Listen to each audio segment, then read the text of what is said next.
আবার 14-এর মতো, 18-এর মতো, 24-এর মতো ব্যালট বাক্স ছিনতাই করার চিন্তা করছেন, আপনাদের প্রতি আহ্বান থাকছে, আপনাদের প্রতি আপনাদের পরিণতি হারুনের মতো এবং বেনজিরের মতো হবে।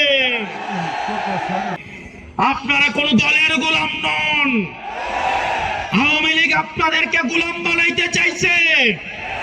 আজকে তাদের পরিণতি এবং ঠিকানা হয়েছে দিল্লিতে। আপনারা আপনাদের সহকর্মীদের থেকে শিক্ষা লাভ করেন। আমরা চাই প্রশাসন এবং পুলিশ হবে বাংলাদেশপন্থী। আপনাদের বিএনপি হওয়ার দরকার নাই, আপনাদের 10 দলীয় ঐক্য জোটেরও কোনো সহায়তা করার দরকার নাই। আপনারা বাংলাদেশটাকে সহায়তা করেন, আপনারা জনগণকে সহায়তা করেন। আমরা জনগণ ঢাল হয়ে জুড়ে যেভাবে থানাগুলোকে পাহারা দিয়েছি, ইউনো অফিস পাহারা দিয়েছি, এই জনগণ আপনাদেরকে প্রোটেকশন দিবে। আমরা চাই এই অভ্যুত্থানের পরে প্রশাসন এবং পুলিশের ভূমিকা হবে নিরপেক্ষ। অত্যন্ত দুঃখজনক, আগে আমরা দেখেছি প্রশাসন লাইন ধরতো ধানমন্ডিতে, প্রশাসন লাইন ধরতো হচ্ছে আমাদের আওয়ামী লীগের অফিসটা যে কোথায় ছিল, গুলিস্তানে। এখন আবার দেখা যায় প্রশাসন লাইন ধরে গুলশানে। কোন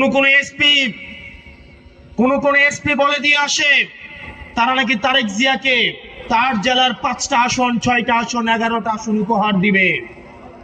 অনেকেই বলে বাড়ি থেকে প্রয়োজনে ব্যালট ছাপায়া নিয়ে নাকি ভোট দিবে। এই তরুণ প্রজন্ম কি বসে থাকবে? এই তরুণ প্রজন্ম কি বসে থাকবে? এই তরুণ প্রজন্ম হাসিনাকে ডরায় নাই। এই তরুণ প্রজন্ম হাসিনার এই যে কামাল পেট্রোলকে 2 টাকার দাম দেয় নাই।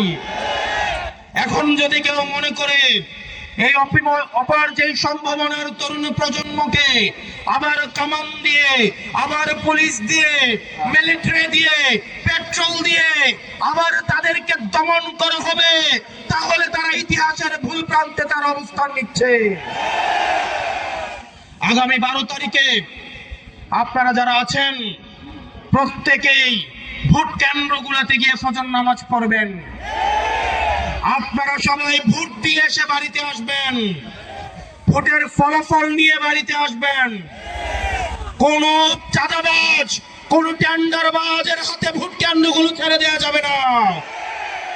আমার মায়েরা যারা আছেন সকালবেলায় আপনারা ভোট কেন্দ্র চলে যাবেন।